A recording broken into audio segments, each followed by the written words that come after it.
मैं डॉक्टर भामा अग्रवाल आपके अपने YouTube चैनल पर आपका स्वागत करती हूँ, अभिनंदन करती हूँ। आइए प्यारे बच्चों, आज हम श्री नागा अर्जुन जी द्वारा रचित बादल को घिरते देखा है नामक कविता का अध्ययन आरंभ करते हैं। यहाँ कवि ने अपने प्रवास काल के दौरान हिमालय की चोटियों का जो मनोरम दृश्य देखा वह इस कविता में अंकित किया है। उन्होंने विशेष तौर से हिमालय का सौंदर्य वर्षा ऋतु में, बसंत ऋतु में और भयंकर जाड़े की ऋतु में जो देखा, जैसा अनुभव किया, उसे इन कविता की पंक्तियों में व्यक्त करने की कोशिश की है। यहाँ हिमालय के सौंदर्य के साथ साथ उन्होंने कैलाश पर्वत की आकाश चूमने वाली चोटियों का, उन पर उमड़ते घुमड़ते बादलों का, हिमालय की तलहटी में उगे हुए देवदारू के जंगल का, इस जंगल में निवास करने वाले किन्नर किन्नरियों की जीवन शैली और उनके जीवन दर्शन का, मानसरोवर तालाब तथा उसके आसपास की झीलों के सौंदर्य का बड़ा सुंदर मनोरम वर्णन किया है। यहाँ कवि ने कस्तूरी मृग की जो स्थिति होती है कस्तूरी के उत्पन्न होने के बाद, वह भी बड़ी ही भावुक दृष्टि के साथ कवि ने प्रस्तुत किया है। यहाँ कवि की दृष्टि से चंद्रमा के कारण बिछड़े हुए चकवे और चकवी के मिलन को भी बड़े ही भावपूर्ण शब्दों में उकेरा गया है। यहाँ कविवर इस मनोरम चित्र को अंकित करते हुए लिखते हैं कि हिमालय पर जमी हुई बर्फ के कारण इसकी उजली चमकती हुई चोटियों पर मैंने वर्षा ऋतु में बादलों को उमड़ घुमड़ कर आते हुए देखा है और मानसरोवर तथा उसके आसपास जो झीलें हैं उनमें उगे हुए कमल के फूलों पर मोतियों जैसी सुंदर ओस की बूंदों को बिखरे हुए देखा है, जो अत्यंत आकर्षक लगती हैं। वहां इन झीलों में अनेक हंस तैर रहे हैं और इनका जो भोजन कमल के फूल के नीचे की डंडी अर्थात कमलनाल होता है, उसमें तीखे और मीठे तंतुओं को खोजते हुए उन्हें देखा है। कवि बता रहे हैं कि बसंत ऋतु में हिमालय अपने रूप और सौंदर्य के कारण अत्यधिक मादक, आकर्षक और सुंदर लगने लगता है।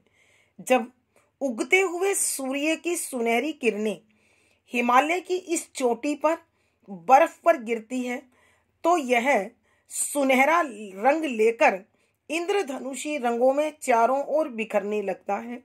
ऐसे समय में रात भर जो चकवा चकवी एक दूसरे के वियोग में तड़फ रहे थे, प्रातः काल आते ही उनका मिलन हो जाता है और वो पुनः हरियाली के शैवालों पर प्रेम से झगड़ते हुए मिलते हैं, प्रेमालाप करते हैं। फिर कवि यह भी कहते हैं कि मैं जिस हिमालय के सौंदर्य का वर्णन कर रहा हूँ वो कल्पना आधारित नहीं है, उसे मैंने अपनी आंखों से देखा है, जिया है और उसी का वर्णन कर रहा हूँ। अत्यधिक जाड़े की ऋतु में आकाश को चूमने वाले कैलाश पर्वत की चोटी पर अनेक बड़े बड़े बादलों को तूफानों के साथ लड़ते हुए, गरजते हुए, टकराते हुए देखा है। इस हिमालय की तलहटी में देवदारू का जंगल है और इस जंगल में अनेक लाल और सफेद पत्तों से सजी हुई कुटियाओं में निवास करने वाले किन्नर किन्नरी रहते हैं। ये फूलों से अपने आप का श्रृंगार करते हैं। ये लोग सोमरस का पान करने वाले होते हैं। बांसुरी इनका प्रिय वाद्य यंत्र है। जो बड़ी मधुरता से ये लोग बजाते हैं। इन लोगों का जीवन प्राकृतिक अंचल में होने के कारण प्रकृति के बड़ा नजदीक होता है। ये लोग आसन के रूप में मृग की छाल का इस्तेमाल करते हैं और उस कोमल छाल पर बैठकर मदिरा से लाल हुई आंखों में, ये अत्यंत मदिरा के कारण इनकी आंखें लाल हो जाती हैं और बड़ी मधुरता से बांसुरी को बजाते हैं। यहीं साथ ही इस देवदारू के जंगल में कस्तूरी मृग की नाभि में जब कस्तूरी का जन्म हो जाता है तो वह अपनी ही महक को खोजता हुआ, स्वयं पर खींचता हुआ उसे इधर उधर ढूंढते हुए भटकता है। साथ ही कविवर इन आकाश चूमी कैलाश पर्वत पर या हिमालय की इन चोटियों पर बादलों का जो दृश्य देखते हैं, अचानक कवि को कालिदास के मेघदूत की याद आ जाती है, जिसमें धनपति कुबेर अपनी पत्नी के लिए अलका नगरी में संदेशवाहक के रूप में बादल को चुनता है और मेघदूत को वहां भेजता है। लेकिन कवि कहते हैं कि मुझे कवि का वो बादल कहीं भी दिखाई नहीं दे रहा है। ऐसा लगता है यक्ष का वह संदेशवाहक बादल यहीं कहीं बरसकर समाप्त हो गया और यक्ष का संदेश अलका नगरी पहुंचा ही नहीं। अंत में कवि उन पर व्यंग करते हुए कहते हैं कि संभवतः यह कवि की कोरी कल्पना थी, उसे यहाँ हिमालय की चोटियों में ढूंढना व्यर्थ है। दूसरे शब्दों में कवि के कहने का अर्थ यह है कि प्रत्येक साहित्यकार को अथवा लेखक को कल्पना की बजाय यथार्थ लेखन लिखना चाहिए, क्योंकि वो स्वाभाविक भी होता है और स्थायी भी होता है। अतः कवि के द्वारा हिमालय की चोटियों पर जो सुंदर दृश्य देखे गए हैं, उनका वर्णन अब इस कविता में हम आगे करते हैं। पद संख्या 4। शत शत निर्झर निर्झर नीकल, मुखरित देव दारू कानन में, शोणित धवल भोज पत्तरों में, छाई हुई कुटी के भीतर, रंग बिरंगे और सुगंधित फूलों से कुंतल को साजे, इंद्र नील की माला डाले, शंख सरीखे सुघड़ गलों में, कानों में कुवलय लटकाए, शतदल लाल कमल वेणी में। प्रसंग। प्रस्तुत पद हमारी हिंदी की पाठ्य पुस्तक समकालीन हिंदी कविता में संकलित श्री नागा अर्जुन जी द्वारा रचित बादल को घिरते देखा है नामक कविता से लिया गया है। संदर्भ। यहाँ कविवर अपने प्रवास काल के दौरान जब वो तिब्बत यात्रा पे थे तो उन्होंने हिमालय पर्वत और उसके प्राकृतिक सौंदर्य को बड़ा निकट से पास से देखा और वहां जो कुछ उन्होंने देखा, जैसा अनुभव किया, वो इस कविता में वर्णित किया है। हिमालय की तलहटी में जहां देवदारू के जंगल थे, उन जंगलों में निवास करने वाले अनेक किन्नर किन्नरियों की जीवन शैली, उनके जीवन दर्शन, उनके सौंदर्य प्रसाधन, उनके हाव भाव, कार्य आदि के विषय में बड़ा सुंदर और आकर्षक वर्णन कवि ने किया है। यहाँ कविवर उसी के विषय में वर्णन करते हुए बताते हैं कि व्याख्या। शब्दों के अर्थ साथ साथ। शत शत अर्थात सैकड़ों। निर्झर झरने, निर्झरनी छोटे छोटे झरने।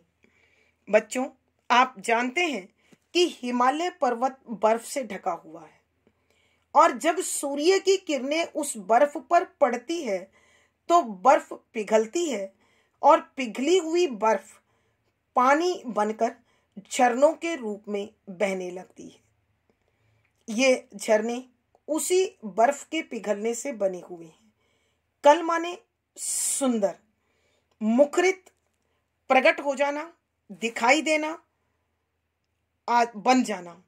देवदारू देवदारू का, कानन जंगल में शोणित सूखा हुआ और लाल भी होता है। धवल सफेद। भोजपत्र एक विशेष प्रकार का पत्ता जो प्राय कीटों के द्वारा नष्ट नहीं होता है। में छाई हुई, ढककर बनाई हुई कुटी कुटिया झोपड़ी के भीतर के अंदर रंग बिरंगे विभिन्न रंगों वाले और सुगंधित महकते हुए फूलों से कुंतल बालों को साजे सजाए हुए इंद्र नील की, इंद्र का नीले रंग वाला कमल की माला को पहने हुए, शंख की आकृति वाला यानी पतली गर्दन वाले, सरीखे के समान सुघड़ सुंदर बनावट वाले, गलों में, कानों में कुवले फूलों की कलियां अथवा आकर्षक फूल लटकाए हुए, शतदल 100 पंखुड़ियों वाला कमल वेणी चोटी में। कि यहाँ कविवर नागार्जुन जी हिमालय की तलहटी में उगे हुए देवदारू के जंगल में निवास करने वाले अनेक किन्नर किन्नरियों के दिनचर्या, जीवन दर्शन और जीवन शैली पर प्रकाश डालते हुए कविवर कहते हैं कि शत निर्झर निकल मुखरित देवदारू कानन में। कि देवदारू के उस जंगल में सैकड़ों छोटे बड़े झरने प्रकट होते हैं, बहते हुए दिखाई देते हैं और इन झरनों के निकट ही, इन झरनों के पास ही शोणित ध्वावल भोजपत्रों में छाई हुई कुटी के भीतर कि लाल तथा सफेद रंग के भोजपत्रों से ढककर बनाई हुई झोपड़ियों के अंदर, कुटिया के अंदर कौन रहते हैं? रंग बिरंगे और सुगंधित फूलों से कुंतल को साजे कि अनेक किन्नर किन्नरियां इन झोपड़ियों में, इन कुटिया में निवास करती हैं और वो इनके भीतर अनेक रंगों वाले महकते हुए फूलों से अपने बालों को और अपने शरीर को सजाते हैं। इंद्र नील की माला डाले कि इंद्र के नीले रंग के कमल वाली मालाओं से उन्होंने अपने गले को सजाया हुआ है। शंख सरीखे सुगड़ गलों में, इस शंख के समान सुंदर आकृति वाले गलों में उन्होंने इंद्र की नीलमणि के समान सुंदर फूलों की मालाएं डाली हुई हैं। कानों में कुवले लटकाए और उनके कानों में उन्होंने अपने सौंदर्य के लिए कुवले फूलों की कलियों को पहन रखा है, धारण कर रखा है। शतदल लाल कमल वेणी में और अपनी अपनी चोटियों में उन्होंने सैकड़ों पंखुड़ियों वाले लाल कमल को गूंथ कर सुंदर बना रखा है, सजा रखा है। अर्थात कवि बताना चाहते हैं कि हिमालय पर्वत की घाटियों अथवा तलवटी में निवास करने वाले इन किन्नर किन्नरियों का जीवन प्राकृतिक अंचल में होने के कारण बड़ा ही प्राकृतिक है, नैसर्गिक है, स्वाभाविक है और ये अपना जीवन इसकी तलहटी में प्राकृतिक आभूषणों के साथ, फूलों के श्रृंगार के साथ व्यतीत करते हैं, बिताते हैं। आइए प्यारे बच्चों, हम एक बार फिर इस पद की व्याख्या करते हैं। यहाँ कविवर नागार्जुन जी हिमालय पर्वत की तलहटी में देवदारू के जंगल में निवास करने वाले किन्नर किन्नरियों के जीवन दर्शन, जीवन शैली, उनकी दिनचर्या पर प्रकाश डालते हुए लिखते हैं कि शत निर्झर निकल मुखरित देवदारू कानन में शोणित धवल भोजपत्रों में छाई हुई कुटी के भीतर। शत निर्झर निकल मुखरित देवदारू कानन में कि देवदारू के जंगल में सैकड़ों छोटे बड़े झरने हिमालय की चोटियों पर जमी हुई बर्फ के पिघलने से बनते हैं और इस देवदारू के जंगल में दिखाई देते हैं, प्रकट हो जाते हैं, बहते हैं। और इन झरनों के निकट ही शोणित धवल भोज पत्थरों में छाई हुई कुटी के भीतर, शोणित लाल और सफेद रंग के भोज पत्थरों से ढककर बनाई हुई झोपड़ियों और कुटिया के भीतर अनेक किन्नर किन्नरियां निवास करते हैं। रंग बिरंगे और सुगंधित फूलों से कुंतल को साजे कि विभिन्न रंगों वाले महकते हुए फूलों से वो अपने बालों को और अपने शरीर को सजाते हैं, श्रृंगार करते हैं। इंद्र नील की माला डाले शंख सरीखे सुगढ़ गलों में कि वो अपने शंख के समान सुंदर आकृति वाले गलों में इंद्र की नीलमणि के समान अत्यंत आकर्षक फूलों की माला पहनते हैं। कानों में कुवले लटकाए कि उन्होंने अपने कानों में अनेक फूलों की कलियों को श्रृंगार के लिए, सजावट के लिए लटका रखा है। शतदल लाल कमल वेणी में कि उन्होंने अपनी अपनी चोटियों में लाल रंग वाले सैकड़ों पंखुड़ियों वाले कमल के फूलों को गूंथ कर सजा रखा है। अर्थात कवि के कहने का भाव यह है कि हिमालय पर्वत की घाटियों में जो देवदारू का जंगल है उसमें अनेक किन्नर किन्नरियां अपना जीवन प्राकृतिक सौंदर्य के साथ उसी के आंचल में व्यतीत करते हैं, बिताते हैं। और वो प्राय श्रृंगार प्रिय हैं, सजावट को पसंद करने वाले हैं। भावार्थ, कवि के कहने का भाव यह है कि इस हिमालय की तलहटी में रहने वाले किन्नर किन्नरियों का जीवन पूर्ण रूप से प्राकृतिक है, यथार्थ है, नैसर्गिक है। विशेष यहाँ किन्नर किन्नरियों की जीवन शैली को उद्घाटित किया गया है।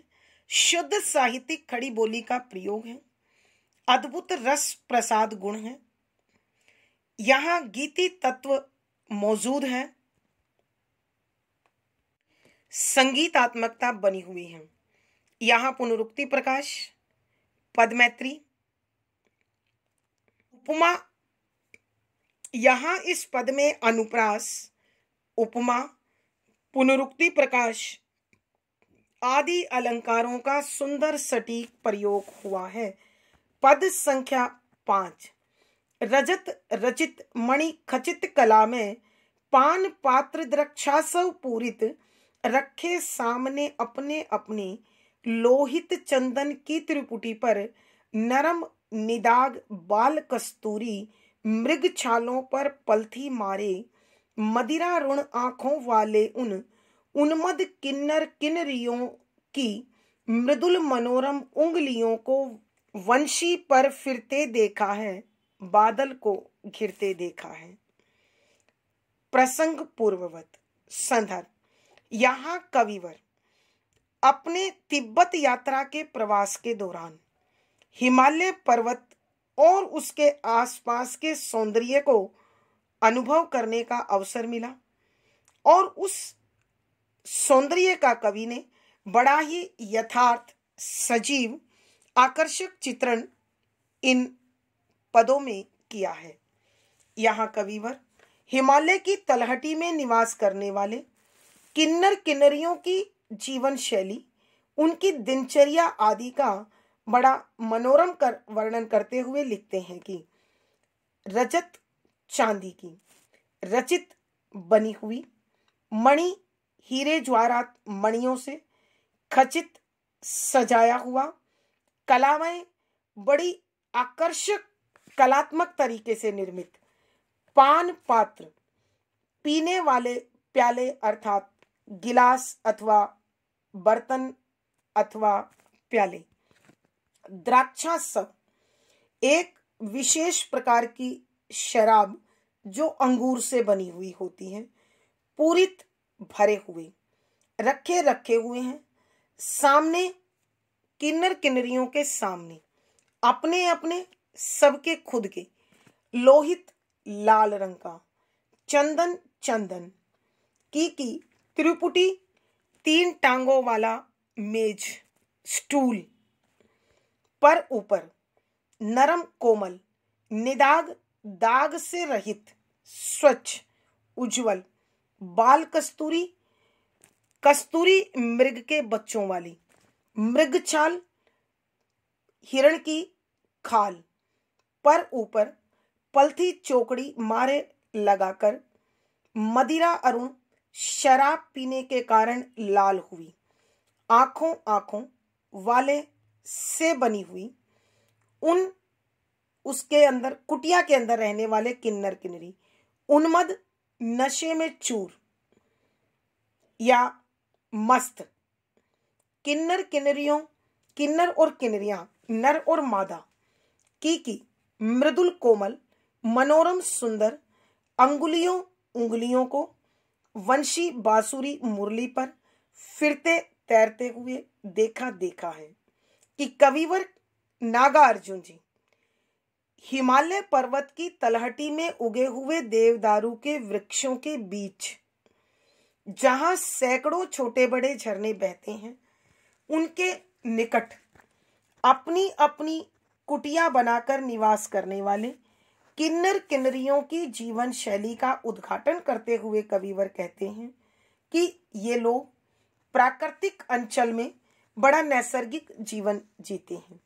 ये सौंदर्य प्रिय हैं और फूलों से अपने जीवन को सजाते हैं और जब ये अपनी अपनी कुटी के भीतर हैं तो मैंने देखा रजत रचित मणि खचित कला में कि चांदी से बनी हुई हीरे ज्वारात से बड़े कलात्मक तरीके से बड़े सुंदर तरीके से सजे हुए पान पात्र द्रक्षासव पूरित कि अंगूर से बनी हुई एक विशेष प्रकार की शराब को प्यालों में डालकर पीने के बर्तन में डालकर रखे सामने अपने अपने कि अपने अपने सामने रख रखी है।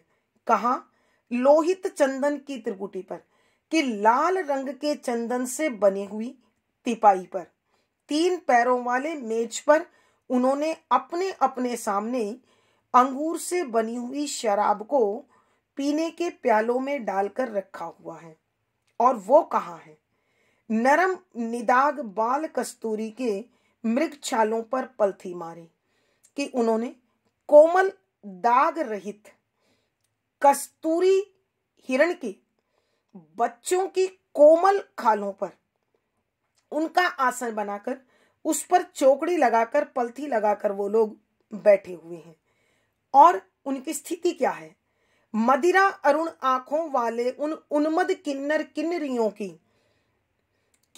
शराब पीने के कारण लाल हुई आंखें तथा मदमस्त नर और मादा किन्नरों की मृदुल मनोरम उंगलियों को वंशी पर फिरते देखा है कि अत्यंत कोमल सुंदर पतली लंबी उंगलियों को बांसुरी को बजाते हुए देखा है।